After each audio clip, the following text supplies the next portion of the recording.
Students, बेटा आज है आपकी वर्कशीट नंबर 8 और आज डेट क्या है 20 अक्टूबर 2020। ये आपके मैथ्स की 7th क्लास की वर्कशीट है बेटा। ठीक है, आज जो टॉपिक है वो है आपका त्रिभुज और उसके गुण। बेटा जो लास्ट वीक आपकी वर्कशीट्स थी वो किस पर बेस्ड थी? आपका रेखाएं एवं कोण पर। ठीक है, लेकिन आज जो है वो है आपका त्रिभुज और उसके गुण। अब लिखा है मैं कौन हूँ। ठीक है, तो इस चीज़ को जानने के लिए हम सबसे पहले इस पहेली को पढ़ते हैं। वो कहता है मैं होता हूँ प्राय झोपड़ी की छत में। ठीक है, देखो झोपड़ी की छत में पुलों को सहारा देते हुए, ये देखो पुल को ये इस तरीके से सहारा दे रहा है। फिर क्या कह रहा है? माँ के सैंडविच में, माँ के द्वारा जो बनाया हुआ सैंडविच है उसमें हूँ। मिस्र के पिरामिड में, ठीक है, ये आपका पिरामिड में भी है। और राजा के क्राउन में, ये देखो इस तरीके से। ठीक है, ये इसमें भी है। तो हमने देखो ये देखा, ये देखा, ये देखा, ये देखा और ये देखा। तो आपको क्या दिख रहा है बेटा? हमें दिख रहा है त्रिभुज। क्या दिख रहा है बेटा? त्रिभुज। त्रिभुज क्या होता है? जिसकी 3 भुजाएं होती हैं। ठीक है, क्या होता है? जिसकी 3 भुजाएं होती हैं, जो कि आपने ऊपर भी ये वर्ड देखा है। ठीक है, ये आपकी शेप्स हैं। ये आपकी 5 तो शेप्स ही दे रखी हैं, तो आपको ये पता चल जाएगा। ठीक है, आप देखिए नीचे आते हैं बेटा। आप कहता है वो 3 असंरेखीय बिंदु जो कि एक ही रेखा पर ना हो।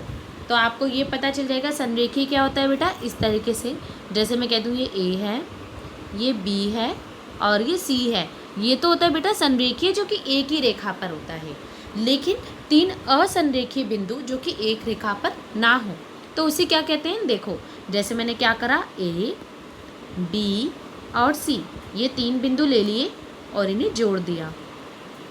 ठीक है, इस तरीके से जोड़ दिया। तो ये क्या होगा बेटा?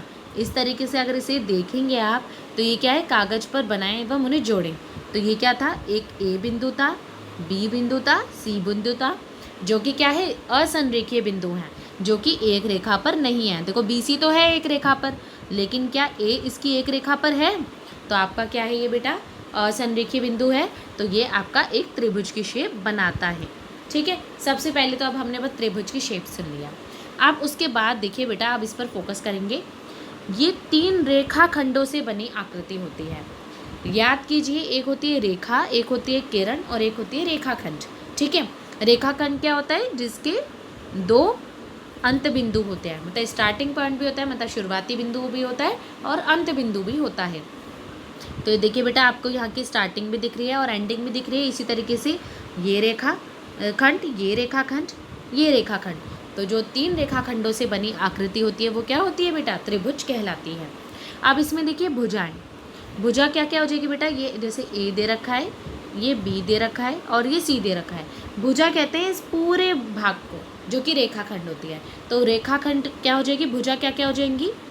आपकी भुजा हो जाएगी ए बी, बी सी, ये रहा पार्ट, और आपका ए सी। ठीक है, ये तो हो गई आपकी भुजा। शीर्ष क्या हो जाएंगे? जहाँ से बेटा ये पॉइंट्स इस तरीके से जो मिले हुए होते हैं। तो आपका ए बी और सी, जिन बिंदुओं को मिलाकर हमने जो है ये रेखाखंड बनाई है, जिससे ये त्रिभुज बना है। ठीक है, इनको शीर्ष बोला जाता है। तो अगर आपसे कहा जाए शीर्ष पहचानो किसी त्रिभुज का, तो आप कह देंगे ए बी और सी। हमेशा ए बी सी नहीं चलेगा, आपका डिपेंड करता है कि आपका जो त्रिभुज है उसका नाम क्या दिया हुआ है। ठीक है, अब कोण की बात आती है बेटा। ये कोण के साइन दिख रहे हैं आपको, जो कि हमने लास्ट क्लास में भी सीखे थे। ठीक है, 2 रेखाखंड के बीच में बना कोण, 2 रेखाओं के बीच में बना कोण, 2 किरणों के बीच में बना कोण। ठीक है, ये कोण होता है। अब हमने ये जाना था उस दिन कि किस तरीके से कोणों के नाम लिखे जाते हैं। तो क्या सीखा था हमने? देखो बेटा, जिस पर कोण बना हुआ होता है या तो हम उसे यूज़ करते हैं, जैसे एंगल ए। ठीक है, अगर चाहे तो हम इसे एंगल ए भी यूज़ कर सकते हैं, चाहे तो आपका बी ए सी भी यूज़ करते हैं, बी ए सी, और चाहे तो हम इसे सी ए बी भी लिख सकते हैं, सी ए बी भी लिख सकते हैं। इसके जो है 3 तरीके हैं। इसी तरीके से बी के भी 3 तरीके हैं। एंगल बी भी यूज़ कर सकती हूँ मैं, एंगल ए बी सी भी यूज़ कर सकती हूँ मैं। ठीक है, ए बी सी भी यूज़ कर सकती हूँ, और एंगल सी बी ए भी यूज़ कर सकती हूँ, सी बी ए। मतलब हमारा जो मेन मोटिव होगा वो, अगर मैं इस कोण को दर्शाना चाह रही हूँ तो या तो मैं सिंपली यही एंगल का नाम लिखूँगी, या फिर अगर मैंने इसे इस एंगल को दर्शाना है तो बीच में किसे लेना होता है, बी को लेना होता है, इसलिए इसमें किसे लिया था, ए को लिया था हमने। इसी तरीके से सी को लेंगे। सी को किस तरीके से लोगे, जैसे या तो एंगल सी लिखोगे या फिर क्या लिखोगे बेटा, बी सी ए लिखोगे, बी सी ए। और किस तरीके से लिख सकते हो, ए सी बी, इसे ए सी बी भी लिखा जा सकता है। इसके 3 तरीके होते हैं बेटा कोण को लिखने के, या तो उसी कोण का नाम लिख दो, एंगल ए लिखा हुआ है तो एंगल ए लिख दो, बी लिखा हुआ है बी लिख दो, सी लिखा हुआ है सी लिख दो, और या फिर आपका बीच में लेते हुए पूरे त्रिभुज का यूज़ करते हुए कर सकते हैं। ठीक है, जैसे बी ए सी ले लिया, सी ए बी ले लिया, इस तरीके से। ठीक है, तो आपको कोण भी लिखने आ गए हैं, आपको शीर्ष भी पता चल गया है जिन बिंदुओं को जोड़कर रेखाखंडों से आपका त्रिभुज बनाया जाता है, और भुजाएं पता चल गई जो हमारी रेखाखंड है, ए बी है, बी सी है और ए सी है। ठीक है, ये इंपॉर्टेंट पार्ट है बेटा, आपको ये पॉइंट्स पता होने चाहिए कि हमें रेखाखंड किस तरीके से मिलती है, शीर्ष किस तरीके से मिलते हैं, भुजाएं किस तरीके से मिलती हैं। आप देखिए बेटा, अब आती है आपकी माध्यिका। माध्यिका कहता है एक ऐसा रेखाखंड जो शीर्ष और उसके सम्मुख भुजा के मध्य बिंदु को जोड़ता हो। बेटा ये आपका शीर्ष हो गया, ठीक है, ये वाला पार्ट तो हो गया आपका शीर्ष। अब वो ये कह रहा है शीर्ष का जो सम्मुख भुजा है, ये आपका शीर्ष ये भी है, ये भी है, ये भी है, अभी तीनों के लिए बताऊंगी। एक तो आपका ये वाला शीर्ष हो गया, ठीक है, वो कह रहे हैं उसके सम्मुख भुजा जो है उसके मध्य बिंदु को जोड़ता है। इसका मतलब ये है कि अगर सपोज करो ये 4 सेंटीमीटर की है तो ये 2 सेंटीमीटर पर जो होगा ये इसका मध्य बिंदु होगा, तो ये इसे इससे जोड़ देगी। ठीक है, ये इसे इससे जोड़ देगी, तो ये जो आपका इसके सम्मुख भुजा के मध्य बिंदु को जब ये जोड़ देती है तो ये इसकी क्या कहलाती है बेटा, माध्यिका कहलाती है। इसी तरीके से आप शीर्ष भी से कर सकते हैं, इसके सम्मुख भुजा के जो मध्य बिंदु होगा एसी का जो मिड पॉइंट होगा उस पर आप ई पॉइंट जो लगाएंगे तो ये जो बी ई होगा ये क्या होगी, इसकी माध्यिका। इसी तरीके से ये जो ए डी है ये इसकी माध्यिका है। इसी तरीके से इसमें जो सी एफ है ये क्या है, इसकी माध्यिका है बेटा। ठीक है, हमेशा याद रखना माध्यिका जो होगी वो शीर्ष से जो सम्मुख भुजा पर खींची जाती है लाइन, रेखा जो खींची जाती है वो मध्य बिंदु पर ही खींची जाती है। ठीक है, अब आते हैं बेटा दूसरे टॉपिक पर। इसमें कह रहा है शीर्षलंब। ठीक है, शीर्षलंब की बात की गई है, त्रिभुज के एक शीर्ष से उसके सम्मुख भुजा पर खींचा गया लंब रेखाखंड। ठीक है, लंब, तो देखिए इसे कैसे करेंगे बेटा, यही त्रिभुज ले लीजिए सपोज कीजिए। अब ये ज़रूरी नहीं है ये आपका बेटा माध्यिका है, ये तो मिड पॉइंट एग्जैक्टली लिया है। ये देखो आपका सपोज करो मैंने एक त्रिभुज ही बनाया, ठीक है, ये ए, ये भी 3 बार बन सकता है, ए पे भी बन सकता है, बी पे भी बन सकता है और सी पे भी बन सकता है, तीनों पे फॉलो होगा। ठीक है, तो आपका देखो ए है। अब मैंने कहा त्रिभुज के शीर्ष से उसके सम्मुख भुजा पर खींचा गया लंब, ये आपका साइड में भी हो सकता है थोड़ा। लंब जो है बस आपका डिपेंड, लंब का मतलब होता है 90 डिग्री का कोण बनाता है वो, एक सीधी रेखा, क्योंकि ऐसे भी हो सकती है, ऐसे करके रेखा होगी तो वो इस तरीके से होगी, तो ये तो आपका मिड पॉइंट नहीं हुआ। तो आपका शीर्ष लंब क्या होता है, आपका सम्मुख भुजा पर जो है खींचा गया लंब होता है। ठीक है, शीर्ष लंब जो होता है जो कि 90 डिग्री का कोण बनाता है, सीधी रेखा जो होती है। ठीक है, तो शीर्ष लंब आपका मध्य बिंदु हो सकता है। अब हो सकता है ये 90 डिग्री का हो, तो ये शीर्ष लंब तो हो सकता है माध्यिका, लेकिन ज़रूरी नहीं है कि माध्यिका जो होगी वो शीर्ष लंब होगी। अगर मैंने ये कहा कि ये आपका एक त्रिभुज दे रखा है और ये इसका मध्य बिंदु है, और अगर मैं इसे जोड़ूंगी तो ये आपका क्या होगा, 90 डिग्री का होगा, ये ज़रूरी नहीं है। ठीक है, लेकिन ये हो सकता है, वो भी चांसेस है, ज़रूरी नहीं है, चांसेस है कि अगर आपका 90 डिग्री का दे रखा है तो वो बीच में आ जाए, मिड पर आ जाए। अब जैसे सीधी रेखा है तो हम इसे शीर्षलंब हो जाएगा, ये शीर्षलंब भी हो गया और माध्यिका भी हो गया। अगर इसने कह दिया है ये आपका 4 दे रखा है, कितनी भी सेंटीमीटर दे रखा है, और ये इसका मध्य बिंदु भी है, ये इसका मध्य बिंदु भी है, ये इसका शीर्षलंब भी है, तो आप ये कह सकते हैं कि इसका मतलब ये एक माध्यिका है। ठीक है, अब इसी के बारे में बेटा आप नीचे देखेंगे।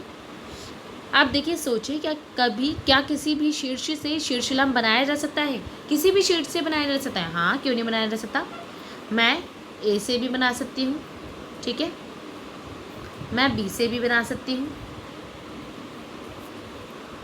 ठीक है, जैसे ये ए डी हो गया, ये ई हो गया, और ये मैं इससे भी बना सकती हूँ 90 डिग्री का ही कोण। ठीक है, जिस तरीके से हमने माध्यिका खींची थी इसी तरीके से मैं आपका शीर्षलंबी खीर सतही बस याद रखना, शीर्षलंब का मतलब क्या होता है 90 डिग्री का कोण। माध्यिका का मतलब क्या होता है, जो सम्मुख भुजा होती है उसका जो मध्य बिंदु होता है वो उससे जुड़ती है। ठीक है, अब आ जाइए बेटा इस पर। तो पहला पार्ट तो हो गया ये कि शीर्षलंब हाँ 3 4 भी हो सकते हैं, लेकिन माध्यिका और शीर्षलंबे में क्या कोई अंतर होता है? हाँ होता है। माध्यिका क्या होती है बेटा, माध्यिका जो है वो ज़रूरी नहीं है कि शीर्षलंब पर ही हो। ठीक है, अगर माध्यिका है तो ज़रूरी नहीं है कि वो 90 डिग्री का कोण बनाए, लेकिन शीर्षलंब के फिर भी चांसेस हो सकते हैं कि अगर वो 90 डिग्री का बना हुआ है और वो मध्य बिंदु पर बना हुआ है, क्योंकि हम मोस्टली कहते हैं ना लंब डाला गया है तो वो 2 बराबर भागों में बढ़ जाता है, तो उसको हम माध्यिका कह सकते हैं। ठीक है, ये आपका हो जाएगा सेकंड का आंसर। अब वो कहता है किसी त्रिभुज का बाह्य कोण किसी एक भुजा को एक और बढ़ाने पर बनता है। बाह्य कोण, एक और एक्टिविटी दे रखी है हमें। क्या क्या दे रखा है, माध्यिका भी सीखा है, अभी हमने शीर्षलंब भी सीखा है, पहले हमने त्रिभुज के बारे में भी सीखा, त्रिभुज होता क्या है।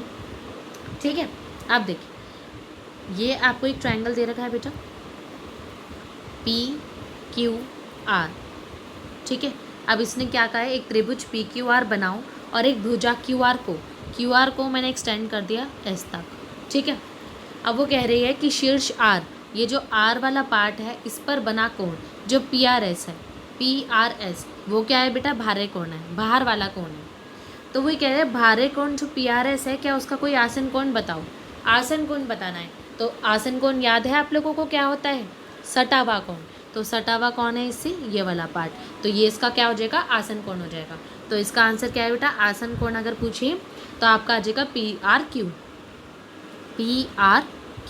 PRQ क्या है, इसका आसन कोण है। ठीक है, आप देखिए वो कह रहा है अब काट कर या एक्सट्रीज कॉपी लेकर P तथा Q सम्मुख अंत कोणों को संलग्न कर R को ढका है। अब देखिए बेटा जब ये रेखिक युग्म है, अगर सपोज करूँ ये 130 डिग्री है, ठीक है, तो ये बेटा आपका 50 डिग्री होगा।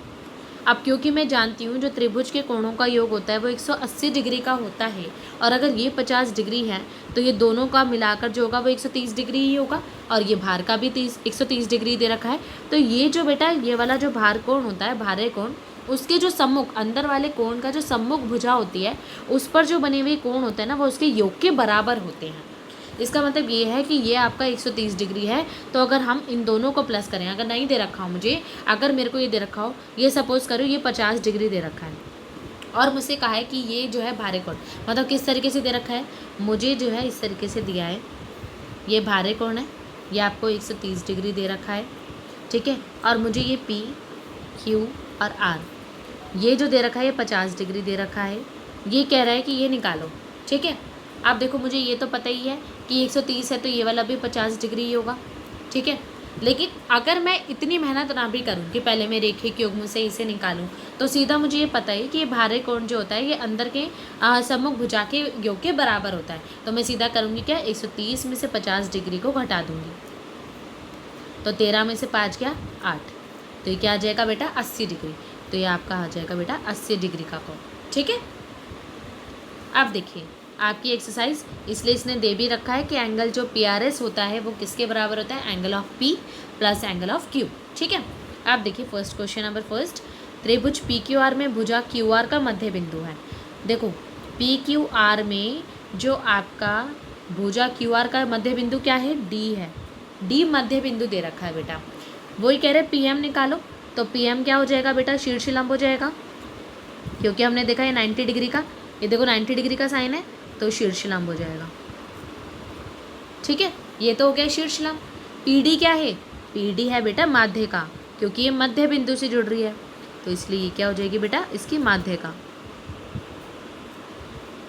आप देखिए क्या QM इज इक्वल टू में MR है, क्या QM इज इक्वल टू में MR है, नहीं बेटा, क्योंकि इसका मध्य बिंदु क्या दे रखा है, D है, तो इसलिए ये इसकी माध्यिका नहीं, ये इसके बराबर नहीं होगी, तो इसका आंसर क्या आ जाएगा, नहीं।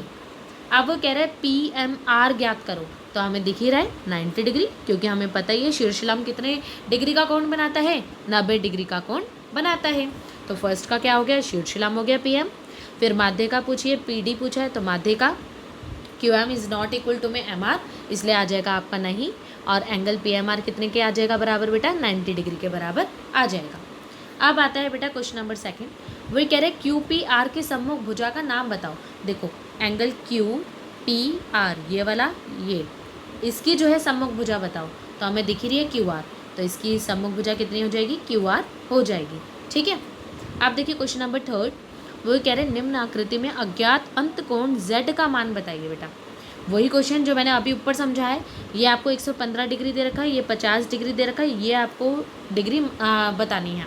अगर आपको अभी भी एकदम से कन्फ्यूज़न हो तो 115 अगर मैं 180 में से घटाऊंगी बेटा तो कितना बच जाएगा, 5, ये 7, ठीक है, 5 और 7 बच गया, सॉरी 65 डिग्री, क्योंकि 7 में से एक है 6, तो ये तो आ गया आपका, ये वाला पार्ट तो आ जाएगा 65 डिग्री।